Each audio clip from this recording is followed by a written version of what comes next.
The mansion had been empty for 3 years, yet the front gate still looked like it expected a motorcade. A rusted brass nameplate hung sideways on the stone pillar, and the driveway curved like a question mark through dead hedges. The neighbors said the place was cursed, but the real reason nobody touched it was simpler. It belonged to a politician who had fallen so hard that even his friends pretended they had never met him. And now a widow was standing at the gate with a key she bought for $899. Her name was Mira. She was 32, with tired eyes that had learned to stay dry even when her chest felt heavy. She wore a plain scarf and carried a small backpack, because everything she owned now fit into a few bags. The old landlord had raised the rent again. Her savings were almost gone. The job at the bakery paid little, but she kept going anyway because stopping felt worse. When the bank posted the auction listing, she thought it was a mistake. Mansion, private sale, as is, no refunds. Minimum bid, $899. No photo except a blurry shot of the front steps. No mention of why it was so cheap. No explanation. Only a warning in bold letters. Buyer accepts all liability. Her friends said she should not even click the link. But Mira had learned something after losing her husband, Salim. Life did not wait for fear to finish talking. Bills came on time. Hunger came on time. Loneliness came on time. Fear could join the line like everyone else. So she took her last money and made the bid. She won. The bank clerk had looked at her like she was joking. "You understand what you bought," he said, sliding the papers across the counter as if the ink might stain. Mira signed anyway. Now, standing at the gate, she wondered if she had just traded one kind of struggle for another. The key was cold in her hand. She pushed the gate. It screeched open with the sound of metal arguing with itself. The air smelled of damp leaves and old stone. The driveway was cracked. Weeds grew through it like stubborn hands. The mansion rose ahead, tall and gray, with too many windows. Some were broken. Some were covered from inside. The front door had a thick brass knocker shaped like a lion's head. Mira stopped at the bottom step. A part of her expected someone to shout at her, to demand she leave. Another part expected the door to swing open by itself. Nothing happened. She climbed the steps, unlocked the door, and stepped inside. Cold wrapped around her like a wet blanket. The entrance hall was huge. A chandelier hung overhead, dusty but still grand. A wide staircase climbed to the upper floor, splitting left and right like the arms of a giant.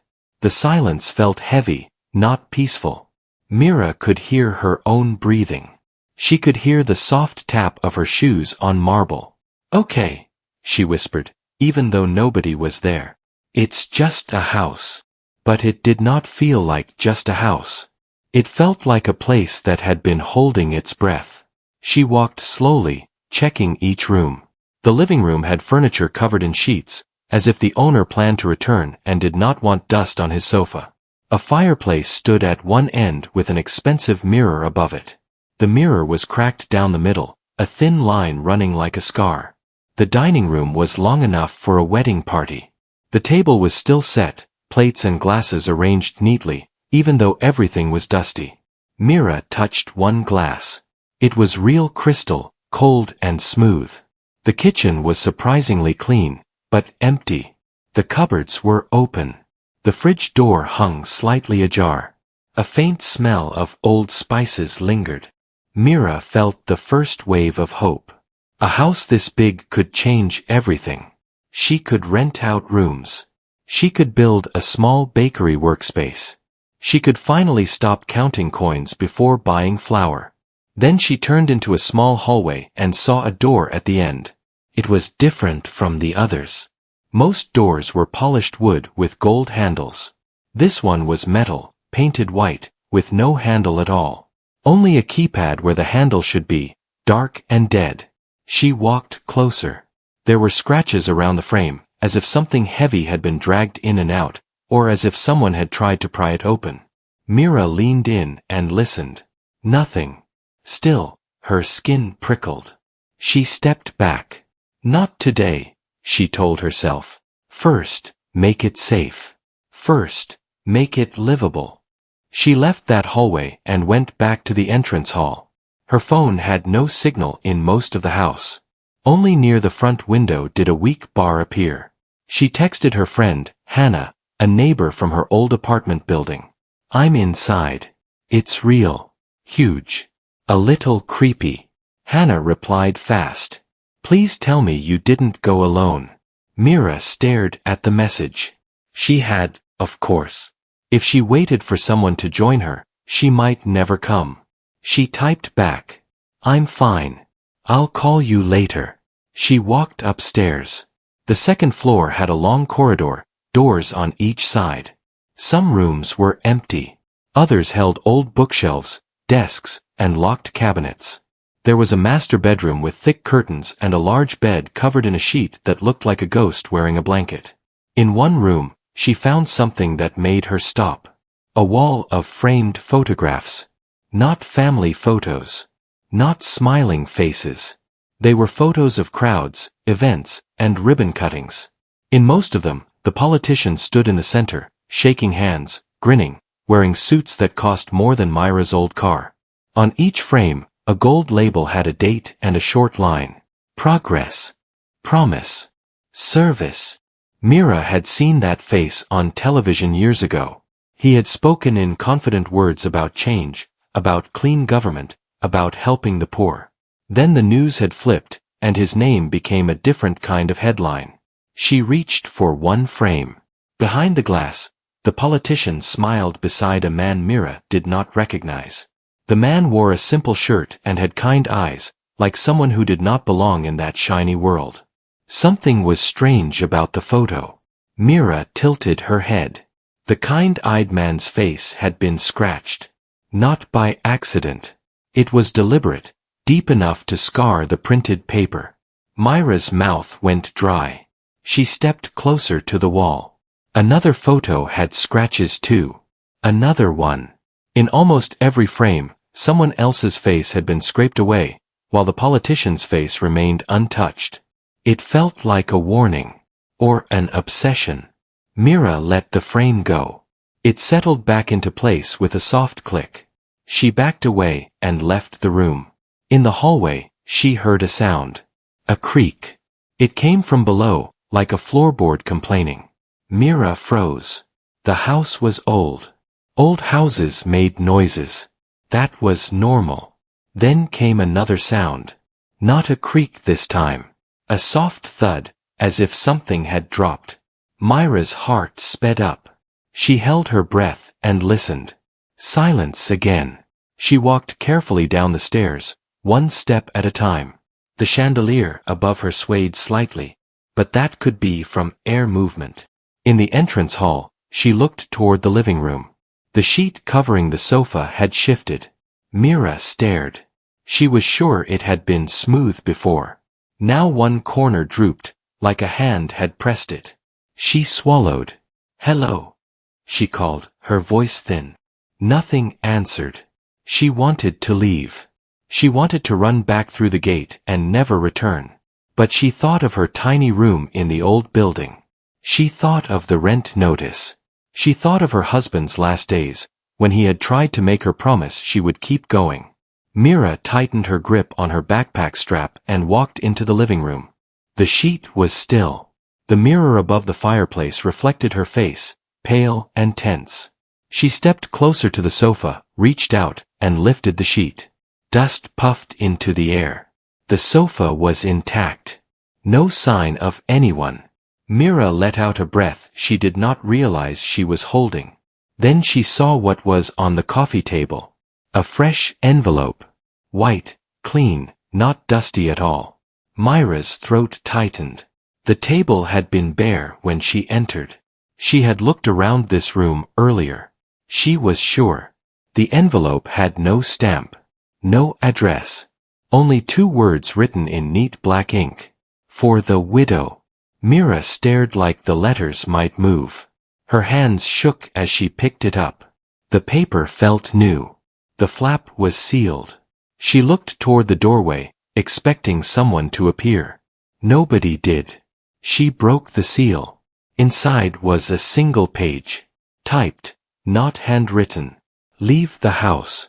Do not open the white door. If you already did, do not trust what you see. Myra's chest tightened. She flipped the paper over. Nothing else. Her mind raced. Who wrote this? How did they know she was a widow? How did they get inside without her seeing? And what was the white door, if not the metal one with the keypad? Myra looked toward the hallway where she had seen it. The cold in the house felt sharper now. She folded the letter and put it back in the envelope, as if hiding the words could make them less real. Then her phone buzzed with a call. It was Omar, her husband's old friend, a calm man who worked as a legal helper. Myra had not told him about the mansion. She had not told anyone, besides Hannah. Myra answered, her voice unsteady. Omar. Omar sounded serious. Myra, I've been trying to reach you. Where are you? At my new place, she said, then hesitated. I bought a house. Omar paused. A house where? Myra swallowed. The old mansion on Hill Road. Silence on the line. Then Omar spoke slowly, like he was choosing every word. Myra, listen to me. That property is tied to ongoing investigations. Some files are missing. People have been looking for them. Myra's fingers went numb. What kind of files? Omar exhaled. Documents. Evidence. Records. I don't know exactly. But I know this, if you are inside that house right now, you need to be careful. Myra glanced at the letter in her hand. Someone left me a note, she whispered. What did it say? Omar asked. Myra hesitated, then told him the words. Omar went quiet again. When he spoke, his voice was lower. Myra, you have to leave. Right now. I'll come there. Don't touch anything else. Myra looked around the living room.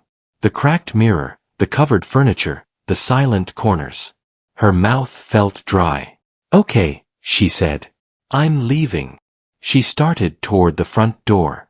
Halfway across the entrance hall, she heard a click. It came from the small hallway. The hallway with the metal door. Myra stopped walking. Her feet refused to move. Her eyes locked onto that corridor like it had pulled her gaze by force. A second click followed, sharper. Then a soft beep. The keypad on the metal door lit up. Green. Myra did not understand what she was seeing. That keypad had been dead when she first saw it. The screen was dark. The buttons did not glow. Now it was awake, bright, welcoming, like it had been waiting for her. Her body stayed frozen. Her mind screamed at her to run. But a different feeling rose in her chest, stronger than fear. Curiosity. It was the same curiosity that made her open the auction listing. The same curiosity that made her step into an empty mansion alone.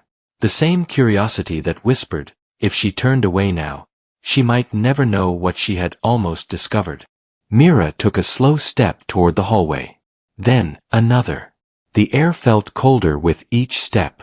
The mansion seemed to quiet itself even more, like it was listening.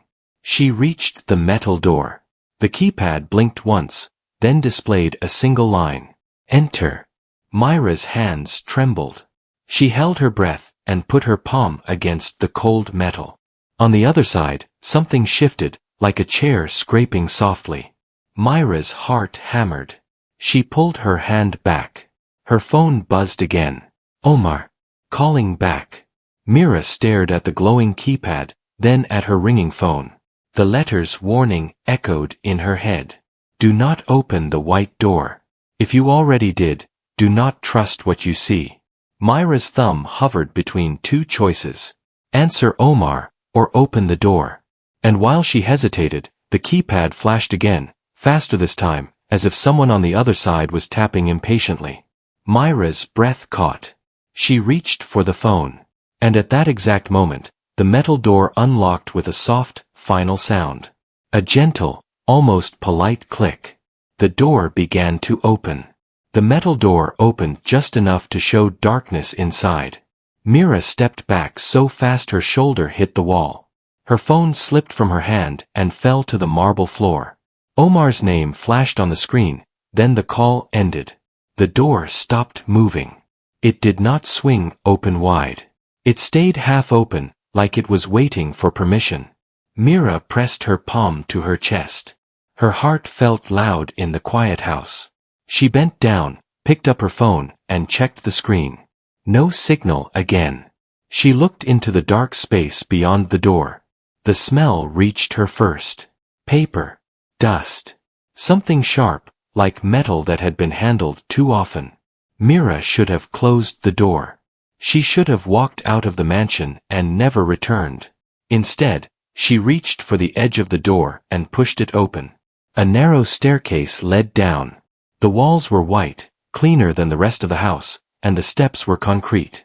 Small lights ran along the side, turning on one by one as she stepped closer, as if the place sensed her presence. The door closed behind her with a soft sound. Mira flinched and spun around. The handle was still on her side.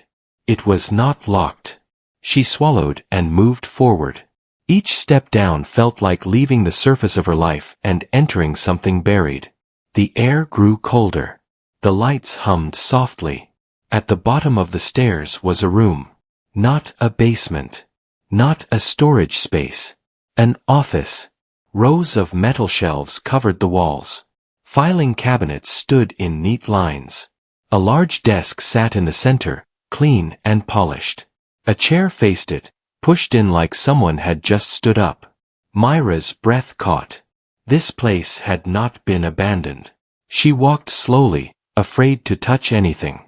The shelves were filled with boxes labeled by hand. Donors, projects, payments, media. Her eyes moved from label to label. This was not old furniture left behind. This was a system. On the desk sat a laptop. It was open. The screen glowed softly, showing a document with rows of names, numbers, and dates. Mira leaned closer. Her stomach twisted. She did not understand every word, but she understood enough. Money moving where it should not. Decisions bought and sold. Projects approved in exchange for favors. The kind-eyed man from the photographs appeared in one of the files. His name showed up beside payments labeled as silence. Mira stepped back, covering her mouth. This was the heart of everything. The reason the mansion had been sold so cheaply. The reason people whispered. The reason someone warned her to leave. A sound came from behind her. A soft scrape. Mira turned. The chair at the desk had moved. Just a little. Her pulse jumped. She scanned the room. No one stood there. No hidden doorway. No shadow moving. Then she noticed something else. A small red light in the corner near the ceiling. A camera. Mira froze. Someone was watching. She stepped back toward the stairs. Her heel caught the edge of a step, and she stumbled. She grabbed the railing to steady herself. The red light blinked once. Then it turned off. Mira ran up the stairs. She pushed the door open and burst into the hallway. Her breath came fast and shallow. She slammed the door shut and turned the handle until it would not move anymore. Her hands shook. The mansion felt different now. Not empty. Occupied. She rushed toward the front door, her footsteps echoing too loudly. She reached for the lock and pulled it open. The door did not move. Mira frowned and tried again. Nothing. She checked the deadbolt. It was locked. From the outside. Panic rose like a wave. She pulled harder, then banged on the door. "Help!" she shouted, then stopped. Her voice sounded small in the huge space. No neighbors were close enough to hear. She backed away from the door and looked around, trying to think. Windows. She ran to the living room and tugged at the heavy curtains. Sunlight spilled in. She pushed at the window. It opened. Relief rushed through her. She climbed halfway out, then froze. Outside, a black car sat at the end of the driveway. It had not been there before. The engine was off. The windows were dark. Mira ducked back inside and closed the curtain. Someone had come. She paced the room, her mind racing. She could hide upstairs. She could lock herself in a room. She could run out through the window and escape through the yard. Before she could decide, the front door unlocked. The sound was slow and deliberate. The door opened. A man stepped inside. He was tall, wearing a dark coat, his hair neatly combed. His face was calm, almost polite. "Mira," he said. Her name landed heavy in the air. "Who are you?" she demanded, backing away. "My name is Rafi," he said. "I represent people who prefer their past to stay buried." Myra's heart pounded. "Get out." Rafi smiled slightly. "You bought a house that does not belong to you in the way you think." "I have the papers," Mira said. "It's mine." "On the surface," Rafi replied. "Yes." He glanced around the living room, his eyes quick and sharp. "You should not have opened the white door." Mira felt cold. "I don't know what you're talking about." Rafi studied her for a moment. "You are a widow," he said gently. "You need stability, not trouble. Take this as a gift." He reached into his coat and placed an envelope on the table. "Enough money to walk away," he said. "Leave today. Forget what you saw." Mira stared at the envelope. It was thick. "What if I don't?" she asked. Rafi's smile faded. "Then people who are less patient than me will get involved." Mira straightened. Fear shook her, but something stronger rose beneath it. Anger. "My husband worked hard," she said. "He believed in honesty. He died believing the world could be better than this." Rafi's eyes hardened. "Beliefs do not protect you." Mira thought of the files. The names. The faces scratched out in the photographs. "People deserve to know," she said. Rafi sighed, like someone disappointed by a stubborn child. "You think you are the first to say that." He stepped closer. Mira moved toward the window, her hand brushing against the curtain. Rafi noticed. "Don't," he warned. Mira pulled the curtain open and shouted, "Help! Someone call the police." Rafi lunged forward, grabbing her arm. "Stop," he hissed. Mira twisted and kicked his shin. He grunted, loosening his grip. She pulled free and ran toward the window. Rafi recovered fast. He grabbed the curtain and yanked it down, blocking the light. The room plunged into shadow. "Enough," he snapped. A loud knock sounded at the front door. Rafi froze. The knock came again, firm and confident. "Mira," a voice called. "It's Omar. Open the door." Relief flooded her. Rafi cursed under his breath. The front door shook as Omar knocked again, harder this time. "Open up," Omar shouted. Rafi backed away, his calm cracking. He glared at Mira. "This is not over." He turned and ran toward the hallway. "Wait," Mira shouted. Rafi disappeared around the corner. Omar broke the lock moments later. The door flew open, and he rushed in, followed by Hannah and 2 uniformed officers. "Mira," Omar said, grabbing her shoulders. "Are you hurt?" She shook her head, tears finally spilling. "He went that way." The officers ran down the hallway. Hannah wrapped Mira in a tight hug. "I told you not to go alone." Mira laughed weakly. "I know." Omar pulled back. "What did you see down there?" Mira took a shaky breath and told him everything. The hidden office. The files. The camera. "Rafi." Omar's face grew grim. "We need to secure the evidence. Right now." The officers returned, shaking their heads. "He's gone.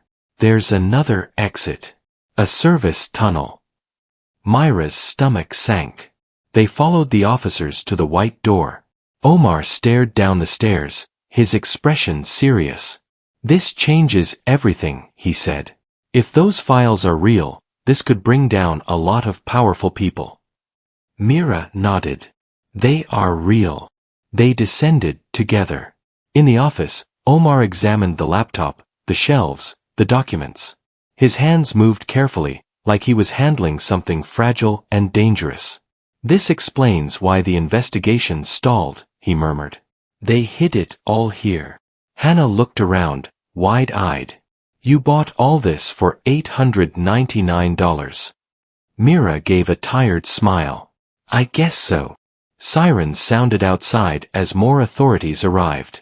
As the house filled with people, the silence finally broke. But Mira knew this was not the end. Because as one officer unplugged the camera in the corner, a small screen on the desk flickered on. A message appeared. You found one room. There are others.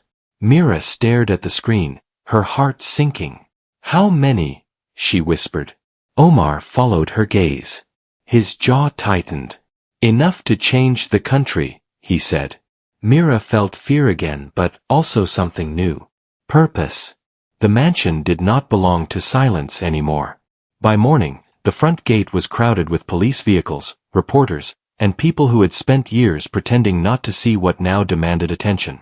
Camera lights bounced off the stone walls. Voices overlapped. Questions flew through the air like sparks. Mira sat on the front steps, wrapped in a borrowed jacket, watching strangers walk through what had become the most important house in the city. She still felt unreal, like she might wake up in her old rented room with a broken window and the noisy neighbors. But every time she touched the cold stone beneath her hands, the truth stayed solid. She had opened a door that was never meant to be opened. Inside the mansion, teams moved carefully. Boxes were catalogued. Files were photographed. Computers were sealed. Every corner of the hidden office was examined. And they kept finding more. Behind a bookshelf in the library, a narrow passage led to another room filled with recordings.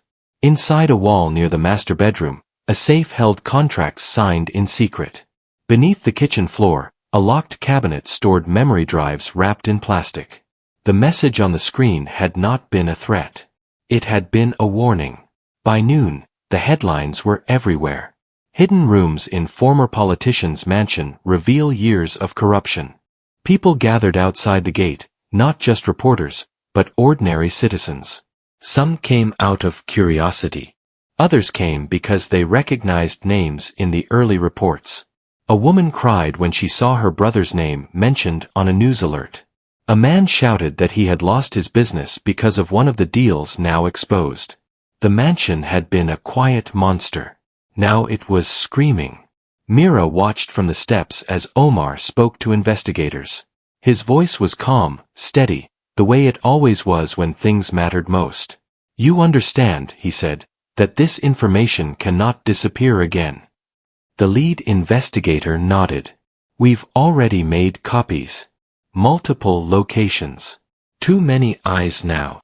Mira closed her eyes briefly. A weight she did not know she carried shifted in her chest. Hannah sat beside her, holding 2 cups of tea. She handed one to Mira. You okay? Hannah asked. Mira wrapped her hands around the warm cup. I think I will be. Hannah studied her. You didn't have to do this. You could have taken the money and walked away. Mira stared at the gate. I thought about it. What stopped you? Mira thought of Salim's smile. Of the way he used to say that even small truths mattered. I didn't survive everything just to stay quiet, she said. That afternoon, a familiar black car appeared again. Myra's body tensed, but this time, it did not stop at the gate. It slowed, then kept moving. Rafi was not coming back. Not now. As the investigation grew, names fell like broken pillars. Officials resigned. Business leaders vanished from public view. Court cases reopened. Old stories found new light. The mansion became a symbol. People called it the House of Lies. Others called it the White Door House. Mira did not like either name. To her, it was simply the place where she chose not to look away. A week later, the authorities finished their work.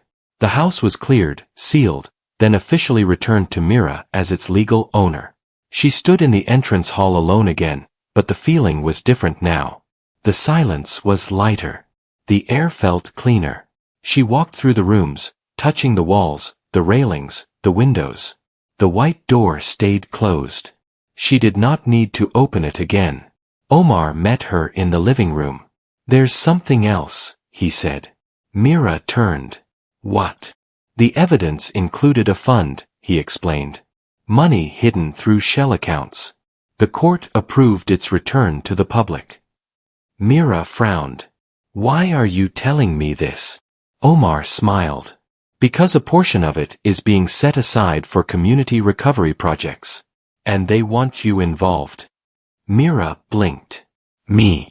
You are the reason this came out," Omar said. "People trust you." Mira shook her head slowly. "I'm just a baker."